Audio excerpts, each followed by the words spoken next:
विकसित भारत 2047 की दिशा में आगे बढ़ रहे हैं। और आप हिंदुस्तान में बना करके एक्सपोर्ट्स कर पाएंगे।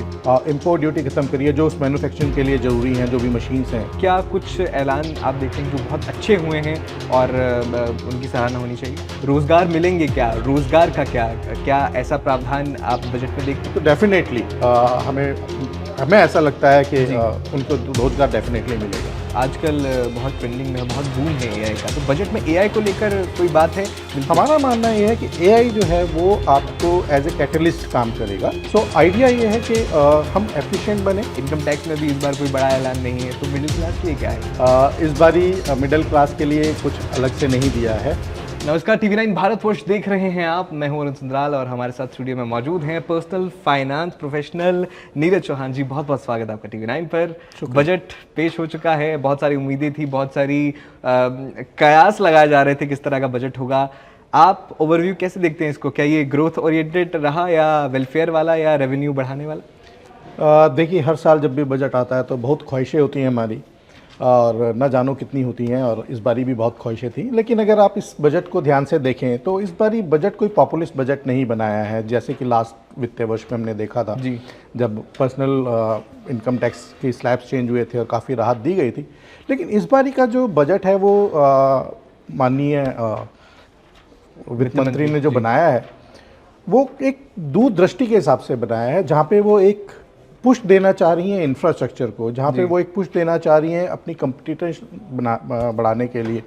अगर आप देखें तो बहुत सारी स्कीमें जो इस बारी लॉन्च की गई हैं वो जनरली वो लॉन्च की गई हैं, जैसे आपका रेल रोड्स बढ़ाना है या आपका वाटरवेज बढ़ाना है या आपका इंफ्रास्ट्रक्चर बढ़ाना है। तो मेजर पुश जो है वो एक लॉन्ग टर्म ग्रोथ के लिए है, मेजर पुश है रादर देन शॉर्ट टर्म कोई भी क्विक फिक्स करने के लिए। सो मेरे ख्याल से एक अच्छा बजट है, बट इसका जो रिजल्ट आने में थोड़ा टाइम लगेगा। एक लॉन्ग टर्म स्ट्रेटेजी है, शॉर्ट टर्म स्ट्रेटेजी कोई भी अडॉप्ट नहीं की गई है। लॉन्ग टर्म स्ट्रेटेजी की ही बात करें तो ये जो प्रधानमंत्री नरेंद्र मोदी कहते हैं या वित्त मंत्री कहती हैं या भारत सरकार कहती है कि हम विकसित भारत 2047 की दिशा में आगे बढ़ रहे हैं, तो उसका रोड मैप कहीं ना कहीं ये सेट करता हुआ दिख रहा है आपको? बिल्कुल। बहुत अगर आप ध्यान से देखें तो आज जो अनाउंसमेंट्स की हैं उस अनाउंसमेंट में रेयर अर्थ मटेरियल या एआई के ऊपर बात कर रहे हैं, यहाँ पर डिजिटल हब्स बनाने की बात कर रहे हैं। सो कहीं ना कहीं जो एक दृष्टि है वो एक विकसित भारत बनाने की, और जो आज डेवलप्ड नेशन बाकी हैं उनके साथ कहीं ना कहीं कंधे से कंधा मिलाकर जाने की। और अभी तक अगर आप देखें तो हम कहते थे मैन्युफैक्चर इंडिया या मेक इन इंडिया, लेकिन रियलिटी ये था कि वो ज़्यादातर असेंबल इन इंडिया हो रहा था। जी। इस बार ही अगर जो हम बात कर रहे हैं कि वाकई में हम मेक इन इंडिया की तरफ अब चलना शुरू करें, जिससे बहुत सारी चीज़ें हैं वो आपकी डेवलप होंगी। आपका लेबर मार्केट डेवलप होगा, आपका रॉ मटेरियल डेवलप होगा, और आप हिंदुस्तान में बना करके एक्सपोर्ट्स कर पाएंगे। बिल्कुल। सो कहीं ना कहीं जो मेरा मानना है इस बजट के थ्रू जो हमारे वित्त मंत्री जी ने जो कोशिश की है वो उस तरफ एक डेफिनेटली कोशिश की है। बिल्कुल। मैन्युफैक्चरिंग पर ही अगर हम बात करें, मेक इन इंडिया की बात होती है। आपने भी कहा कि वो असेंबल इन इंडिया हो रहा था, मेक इन इंडिया थोड़ा अभी दूर का सपना लग रहा है। लेकिन इस बजट में किस तरह के ऐलान हुए? क्योंकि जितने भी मैंने एक्सपर्ट से बात की हाल के दिनों में, वो उनका यही कंसर्न था कि मैन्युफैक्चरिंग को बूस्ट मिलेगा तो हमारा जो रोजगार है वो बढ़ेगा और भारत जो है आत्मनिर्भर भारत की ओर आगे बढ़ेगा। तो मैन्युफैक्चरिंग में इस बजट में क्या क्या ऐलान आप देखते हैं जो अच्छे हुए हैं और क्या सुधार हो सकते थे? देखिए, मैन्युफैक्चरिंग में जो एक इलेक्ट्रॉनिक गुड्स की तरफ एक अगला कदम उन्होंने बढ़ाया है, जिसमें उन्होंने कई सारी चीज़ों के ऊपर इंपोर्ट ड्यूटी खत्म करी है, जो उस मैन्युफैक्चरिंग के लिए ज़रूरी हैं। जो भी मशीन्स हैं वो इंडिया में आएंगी तो हम मैन्युफैक्चरिंग भी कर पाएंगे। जी। साथ ही साथ अगर आप देखें तो जो उन्होंने दूसरा पुश किया है टुवर्ड्स दी एआई की पुश किया, जो चिप्स की बात हो रही है, ताकि हम चिप्स यहाँ बना पाएँ, सेमीकंडक्टर्स यहाँ बना पाएँ, जो कि एक हाईली इंटेंसिव और हाईली एक्सपर्टीज़ डोमेन है, वहाँ पर भी कुछ पुश किया गया है। मेरा मानना है कि इसमें थोड़ा टाइम लगेगा जी, लेकिन एक इंटेंशन, एक रोड मैप डेफिनेटली एक देखने को मिल रहा है अभी। जब विकसित भारत 2047 की बात होती है तो उसमें एक ये मुद्दा बहुत अहम हो जाता है कि इंफ्रास्ट्रक्चर देश का किस तरह से बढ़ रहा है। आपने भी शुरुआत में जिक्र किया कि कई सारे रेल प्रोजेक्ट्स की बात की है और भी बड़े सारे इंफ्रास्ट्रक्चर को बड़े ऐलान किए गए। तो इंफ्रास्ट्रक्चर सेक्टर को आप इस बजट में बड़ा बूस्ट मिलते हुए देख रहे हैं? बिल्कुल। इस इंफ्रास्ट्रक्चर के अगर आप देखें, जो कॉरिडोर्स की बात हो रही है डेवलप करने के लिए, 7 नए कॉरिडोर्स की बात कर रहे हैं, रेलवे कॉरिडोर्स की बात कर रहे हैं, फिर उसके बाद वाटर बॉडीज़ कॉरिडोर की बात कर रहे हैं, वाटरवेज की बात कर रहे जी। हैं। तो कहीं ना कहीं जो हमारा इंफ्रास्ट्रक्चर की इंडस्ट्रीज जितनी भी हैं, चाहे वो सीमेंट हो, चाहे वो स्टील इंडस्ट्री हो, वो सबको एक बड़ा पुश है। बट ये साइक्लिकल शिफ्ट पुश है, ये सिर्फ एक साल का पुश नहीं है, ये अगले 5 साल में आपको पूरी तरह देखने को मिलेगा, प्ले आउट करने को इतना टाइम लगेगा। तो मेरा मानना ये है कि डेफिनेटली इंफ्रास्ट्रक्चर के ऊपर जो स्पेंडिंग होगा जी। उससे कैपिटल गुड्स, आपका रियल एस्टेट मार्केट्स, आपका सीमेंट, आपका स्टील, इन सबको बढ़ावा मिलेगा। जी। सबसे अहम सवाल जो मैं बहुत देर से पूछ रहा हूँ, मुझे पहले ही पूछ लेना चाहिए था, आम जनता जिसने बजट सुना, ये जो पूरा बजट भाषण था वित्त मंत्री का वो सुना, उन्हें क्या मिल रहा है इस बजट में? देखिए, छोटी चीज़ों पे तो कुछ नहीं मिल रहा है, लेकिन सोसाइटल लेवल पे अगर आप देखें, सोशल लेवल पे देखें तो कुछ कैंसर ड्रग्स हैं जो इस बारी इन्होंने इंपोर्ट ड्यूटी से हटाई हैं, वो एक अच्छा कदम है। दूसरा अगर आप देखें तो कहीं ना कहीं टेक्सटाइल्स के ऊपर उनका एक पुश है। एक जैसा कि बात कर रहे हैं मेडिकल जो क्लेम मिलता है बिकॉज ऑफ एक्सीडेंट, वो अभी तक टैक्सेबल था, उसको नॉन टैक्सेबल कर रहे हैं जी। तो इस तरीके की छोटी छोटी चीज़ें हैं। बट एक अगर आप देखें तो सोसाइटी के लिए कुछ ना कुछ किया जा रहा है। अब एक अगर आप कुछ देखें टुवर्ड्स द टूरिज्म की भी बात कर रहे हैं, जहाँ पे वो बात कर रहे हैं कि कुछ गाइड्स के लिए हम एक सेंटर्स बनाएंगे, हॉस्टल्स बनाएंगे कॉरिडोर के आसपास। जी। सो डेफिनेटली सोसाइटी के लिए भी कुछ ना कुछ आपको मिल रहा है। लेकिन अगर हम बात करें अक्सर जो बजट में की जाती है कि क्या सस्ता और क्या महंगा, तो ऐसा कुछ सस्ता महंगा इस बारी तो बहुत ज़्यादा को देखने को नहीं मिल रहा है।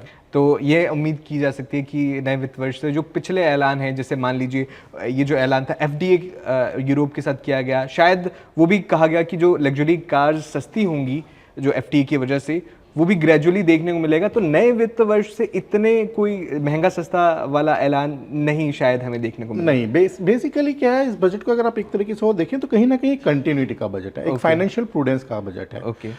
कोई शॉर्ट टर्म मेजर्स यहाँ पे नहीं लिए गए हैं। जो भी स्टेप्स लिए जा रहे हैं धीरे धीरे करके वो लॉन्ग टर्म के पॉइंट ऑफ व्यू से लेके जा रहे हैं, जो आपको क्लैरिटी दिखेगी अगले 2 साल से लेके 5 साल तक।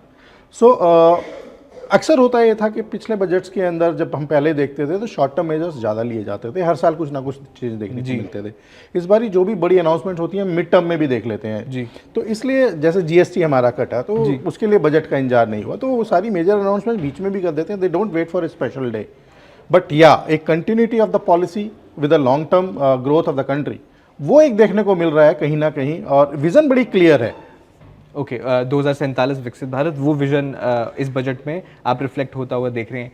और ये जो बहुत बड़ा सेक्टर है हमारा एजुकेशन सेक्टर, इसमें क्या कुछ ऐलान आप देखते हैं जो बहुत अच्छे हुए हैं और उनकी सराहना होनी चाहिए? देखिए, कहीं ना कहीं जो इस गवर्नमेंट का एक एम्फेसिस है वो स्किल इंडिया का एक एम्फेसिस है। अगर आप देखें तो जो छोटे छोटे स्किल्स या सर्विस सेक्टर्स के लोग हैं उनको कहीं ना कहीं एम्पावर करने की बात हो रही है। कहीं ना कहीं जैसे इस बारी इन्होंने बात किया कि भाई आयुर्वेदा के भी वो एम्स खोले जाएंगे, तो वहाँ पे आयुर्वेदा भी पढ़ाया जाएगा। तो एक नया सेक्टर बहुत बड़ा जो जिसके ऊपर इंडिया का काफ़ी वर्चस्व है वो बढ़ेगा। दूसरा, हम गाइड्स की अभी बात कर रहे थे कि जो भी गाइड्स हैं पैन इंडिया उनको बढ़ाया जाएगा। प्लस बड़े सारे टूरिज्म के लिए एक बहुत बड़ा पुश दिया है। टूरिज्म में उन्होंने टीसीएस भी कम किया है इस बारी। प्लस साथ ही साथ टूरिज्म के लिए कई जगह डेवलप की जा रही हैं, कहीं पे हाइकिंग के लिए डेवलप किया जा रहा है तो हाइकिंग स्किल्स होंगे। तो इस तरीके के बहुत सारे एरियाज हैं जहाँ पे गवर्नमेंट पुश कर रही है फॉर दैट स्किल डेवलपमेंट। और ये कहीं ना कहीं हमारे देश में एक ऐसा एरिया है क्योंकि हमारी पॉपुलेशन इतनी है और स्किल डेफिसिट कहीं ना कहीं है, तो उस तरफ भी सरकार अच्छे से काम कर रही है। बिल्कुल, सरकार का फोकस जिस तरह से आपने कहा कि स्किल बढ़ाने पर है, लेकिन रोज़गार मिलेंगे क्या? रोज़गार का क्या ऐसा प्रावधान आप बजट में देखते हैं जिससे रोज़गार जो है, जो हमारे जेंजीज हैं, जो मिलेनियल्स भी हैं, वो रोज़गार चाहते हैं, तो बजट के बाद उसमें कोई बढ़ने की आशंका? बिल्कुल, मेरा मानना ये है कि जिस तरीके से सरकार काम कर रही है और जो नए नए एवेन्यूज़ खोल रही है, छोटी छोटी चीज़ों पे काम कर रही है, क्योंकि कई बारी क्या होता है माइनर चीज़ों पे काम करना बड़ा इंपॉर्टेंट होता है रादर बड़ी चीज़ों पे काम करना, तो वो काम हो रहा है। स्किल डेवलपमेंट की ओर डेफिनेटली गवर्नमेंट का फोकस है। और जब स्किल लेबर होगी तो स्किल लेबर आज हमें चाहिए। हमारी इतनी बड़ी पॉपुलेशन है, इतनी बड़ी कंट्री है, हमारे पास कहीं ना कहीं वो स्किल्स मिसिंग है जो आज हम डेवलप नेशंस में देखते हैं, जिस प्रोफेशनल तरीके से वो काम करते हैं, यहाँ पे वो मिसिंग था। जैसे ये स्किल्स आएंगे एक फॉर्मल एजुकेशन सिस्टम के थ्रू, तो डेफिनेटली हमें ऐसा लगता है कि उनको रोज़गार डेफिनेटली मिलेगा।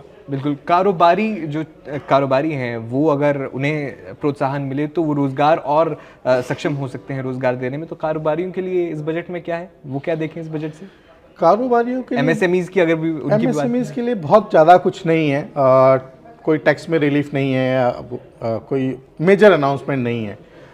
लेकिन अगर मान लीजिए देश की ग्रोथ होती है तो डेफिनेटली उनका बिजनेस जो है वो बढ़ेगा। जब क्योंकि सरकार एक लॉन्ग टर्म उसके ऊपर चल रही है, इंफ्रा पुश कर रही है, तो आपकी कॉस्ट कम होगी और आपकी प्रोडक्शंस बढ़ेगी, आपकी प्रोडक्शन की एफिशिएंसी बढ़ेगी जी। और आपकी कम्पिटिटिवनेस जब बढ़ती है तो आप व्यापार जो करते हैं, चाहे वो आप बाहर के देश में एक्सपोर्ट करेंगे, तो आप जबकि कम्पिटिटिवनेस बढ़ जाएगी तो आप डेफिनेटली एक्सपोर्ट भी कर पाएंगे।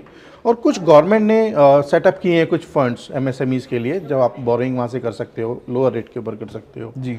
सो वो भी एक एडिशनल एडवांटेज है कि आपको कैपिटल की कमी नहीं होगी, आपको कैपिटल मिलेगी। बिल्कुल। एआई आजकल बहुत ट्रेंडिंग में है, बहुत बूम है एआई का, तो बजट में एआई को लेकर कोई बात है? और क्या एआई टेक्नोलॉजी रोजगार देने वाली है इंडिया में? देखिए, एआई के बारे में जो अक्सर एक धारणा ये रहती है कि एआई आएगा तो शायद जॉब्स नहीं होंगी या जॉब्स कम हो जाएंगी, लेकिन अगर आप देखें तो कोई भी टेक्नोलॉजी जब आई है उससे जॉब्स बढ़ी हैं।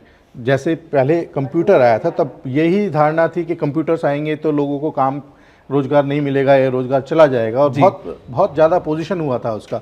वही आज एआई को लेकर के है। हमारा मानना यह है कि एआई जो है वो आपको एज ए कैटलिस्ट काम करेगा। आप उसको उपयोग करेंगे और आप अपनी प्रोडक्टिविटी बढ़ाएंगे, आप अपने स्किल्स बढ़ाएंगे और आप अच्छे से काम कर पाएंगे। सो एआई एक बहुत अच्छा टूल है, गवर्नमेंट भी समझती है इसको, वो आपकी एफिशिएंसी भी बढ़ाती है और इफेक्टिवनेस भी बढ़ाती है। बिल्कुल। और जब भी बात होती है क्या किस सेक्टर को क्या मिला, तो किसानों और ग्रामीण भारत की भी बात होती है। इस बार उनके लिए क्या ऐलान है? क्योंकि देखिए ये जो सरकार है लगातार, अगर पीएम किसान सम्मान निधि की बात हो, जो सब्सिडीज देने की बात हो, वो ऐलान होते, तो इस बार बजट में क्या हुआ है? इस बार किसानों के लिए कोई ऐसा ऐलान नहीं हुआ है स्पेसिफिकली।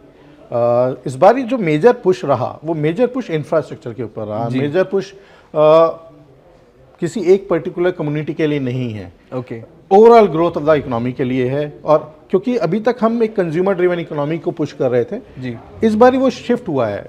कंज्यूमर इकोनॉमी की जगह अब वो मैन्युफैक्चरिंग या इंफ्रास्ट्रक्चर ग्रोथ की तरफ पुश किया है गवर्नमेंट ने। तो अब जो स्पेंडिंग होगी वो उस तरफ स्पेंडिंग होगी, और डेफिनेटली जब उस तरफ स्पेंडिंग होगी तो वो एक साइकिल है। उस साइकिल में जो भी मैन्युफैक्चरर है उसको भी फायदा होगा, वो जो लेबर है उसको भी फायदा होगा। तो it's a cycle of money, right? तो पैसा उन लोगों के पास आएगा, खर्चा बढ़ेगा, तो that's how economy will also grow. Specially जब हमने ये टैरिफ और ये सब इश्यूज चल रहे हैं तो हम इंटरनल कंजम्पशन भी बढ़ाएंगे और इंटरनल मैन्युफैक्चरिंग भी बढ़ाएंगे। और जो हमारे देश हैं जिन्होंने अभी हमारे साथ टैरिफ नहीं लगा हुआ है, जो बहुत अच्छा ट्रेड एग्रीमेंट है, अभी यूरोप के साथ हुआ, मिडल ईस्ट के साथ हुआ या बाकी कंट्रीज के साथ भी बात हो रही है, तो वहाँ पे एक्सपोर्ट कर पाएंगे। सो आइडिया ये है कि हम एफिशिएंट बने, लो कॉस्ट प्रोडक्शन कर पाएँ और एक अच्छी प्रोडक्शन करके पूरे विश्व में दे पाएँ।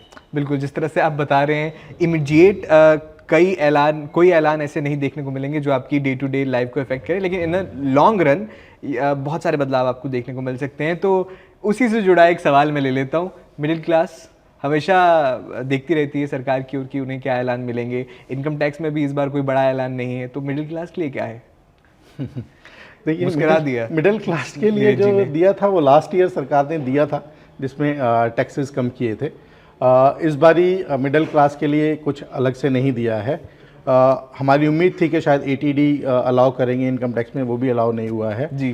तो बहुत ज़्यादा कुछ नहीं है मिडिल क्लास के लिए, कोई स्पेशल प्रोविजंस नहीं है, कोई स्पेशल बेनिफिट्स नहीं है, कोई स्पेशल स्कीम्स नहीं है। तो जिस तरह से मुझे समझ में आ रहा है कि सरकार की सोच जो है वो रोड मैप वाली है, 2047 विकसित भारत कि कहाँ ज़्यादा पुश देखने को मिला है, इंफ्रास्ट्रक्चर में ज़्यादा पुश देखने को मिला है, मैन्युफैक्चरिंग में ज़्यादा पुश देखने को मिला है, कंप्लायंसेस थोड़ी इजी करने की बात कही गई है। क्या मैं सही पॉइंट्स बता रहा हूँ या और कोई भी इसमें? हाँ, कंप्लायंसेस थोड़े से स्ट्रिक्ट भी किए गए हैं, पेनल्टीज भी लगा दी गई हैं इनकम टैक्स नॉन कंप्लायंस के ऊपर जी। प्लस एक दूसरा जो प्रावधान किया है, जो फॉरेन कैपिटल इनफ्लो अगर इंडिया में है तो उसको भी थोड़ा सा इंकरेज किया है, वो अमाउंट भी इन्होंने इंक्रीज किया है। जो नॉर्मल टीडीएस होता था या टीसीएस होता था, टूरिज्म पे टीसीएस थोड़ा कम किया हुआ है। लैंडलॉर्ड को थोड़ी सी बेनिफिट दिया है क्योंकि 12 लाख तक अब रेंट के ऊपर टीसीएस नहीं होगा, टीडीएस कम कर दिया है।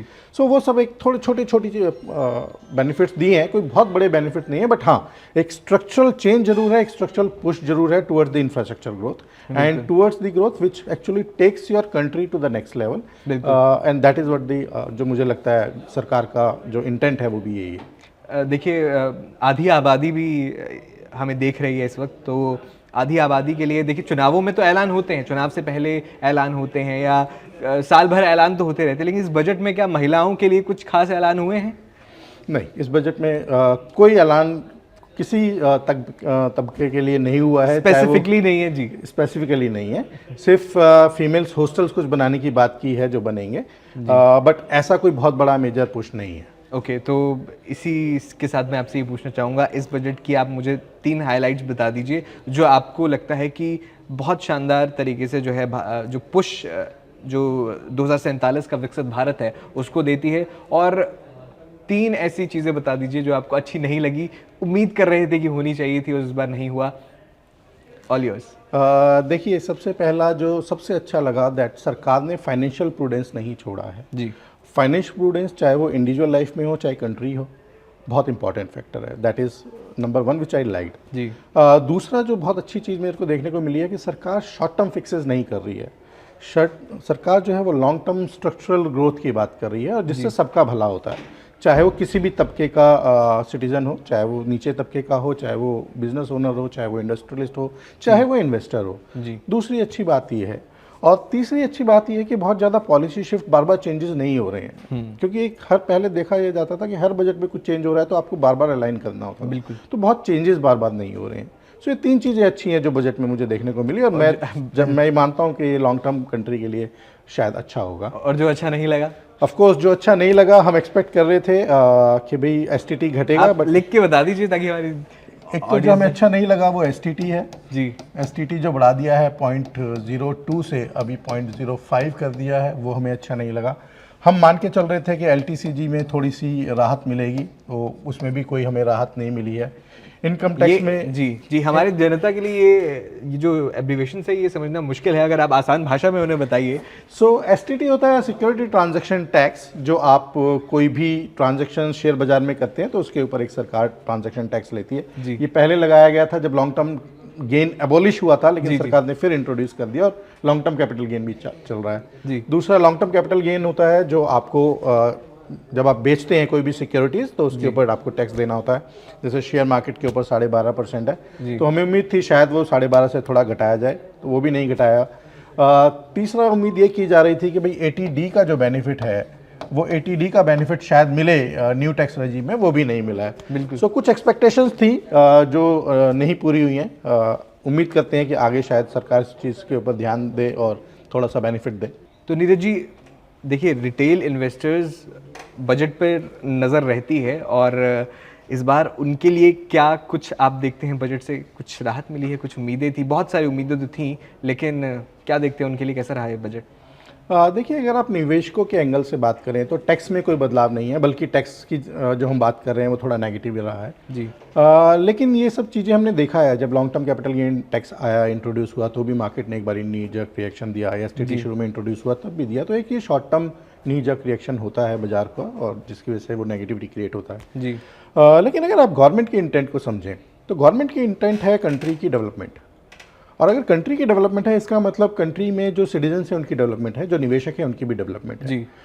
निवेशक को सिर्फ देखना यह है कि गवर्नमेंट का इंटेंट किस तरफ है और गवर्नमेंट किस तरफ जा रही है और गवर्नमेंट किस तरफ खर्चा करना चाह रही है। जी। इस बारी का जो कैपिटल एक्सपेंडिचर की बात करें वो 1 लाख करोड़ से बढ़ाया गया है, कहीं ना कहीं 12.5 लाख करोड़ का कैपिटल एक्सपेंडिचर होने वाला है इंफ्रास्ट्रक्चर के ऊपर। जी। और जब वो इंफ्रास्ट्रक्चर के ऊपर डेवलपमेंट होगा तो ये रोड्स डेवलपमेंट होगा या पोर्ट डेवलपमेंट होगा या वाटरवेज की डेवलपमेंट होगी, या जो नए सेक्टर बनने वाले हैं, नए कॉरिडोर्स बनने वाले हैं, उनके ऊपर खर्चा होगा, जो हॉस्टल्स बनने वाले हैं, जो सब बातें आज कही गई हैं वित्त मंत्री जी द्वारा। जी। तो अब इन्वेस्टर को देखना यह है निवेशक के तौर पे कि वो कहाँ से मुनाफा कमा सकता है। ऐसे कौन से सेक्टर हैं जो इन पॉलिसी के तहत आने वाले वक्त में एक अच्छा पैसा बना के दे सकते हैं, अच्छा मुनाफा दे सकते हैं। जैसे एक सीमेंट सेक्टर बहुत अच्छा हो सकता है, स्टील सेक्टर बहुत अच्छा हो सकता है, शिपिंग सेक्टर अच्छा हो सकता है। सो एक कई सारे सेक्टर हैं, इंफ्रास्ट्रक्चर या कैपिटल गुड्स, ये सारे सेक्टर आज एक फोकस में आ जाएंगे आने वाले वक्त में, या फार्मा कंपनीज हैं, क्योंकि हम बात कर रहे हैं कि बहुत सारी फार्मा कंपनीज को भी पुश मिलने वाला है जी, और वो इसलिए भी ज़रूरी हो जाता है क्योंकि देखिए जो हमारा फार्मा का जो मेन एक्सपोर्ट था वो अमेरिका में जा रहा था, लेकिन वहाँ से टैरिफ हुआ तो वहाँ पे फार्मा सेक्टर को एक बूस्ट की ज़रूरत थी, और कहीं ना कहीं और ये बूस्ट बजट में देखने को मिला है हमें। बिल्कुल बिल्कुल सही कहा आपने। तो आपको ऐसे सेक्टर्स के ऊपर अगर आप ध्यान रखेंगे थोड़ा सा, तो पोर्टफोलियो को थोड़ा सा उस तरफ टिल्ट करेंगे, तो हो सकता है आप मुनाफा कमा पाएँ। लेकिन ये सब ना छोटी अवधि के लिए नहीं होता है, ये आपको थोड़ी लॉन्ग टर्म अप्रोच रखनी पड़ती है, क्योंकि सरकार भी यहाँ से 5 साल की बात कर रही है। अगर आप एलोकेशन भी देखें तो ओवर 5 ईयर्स है जी। तो अगर 3-5 साल के लिए अगर आप निवेश कर रहे हैं और इन सेक्टर्स में थोड़ा सा ओवरवेट रहेंगे, तो मेरे हिसाब से आपका पैसा बनेगा और आपको इस तरीके से बजट से भी फायदा हो सकता है। बिल्कुल, जो निवेशक हमें देख रहे हैं, नीरज जी को सुन रहे हैं, वैल्यूएबल इनसाइट ज़रूर उन्होंने आपसे ली होगी। बहुत बहुत धन्यवाद आपका TV9 से जुड़ने के लिए। थैंक यू सो मच, शुक्रिया।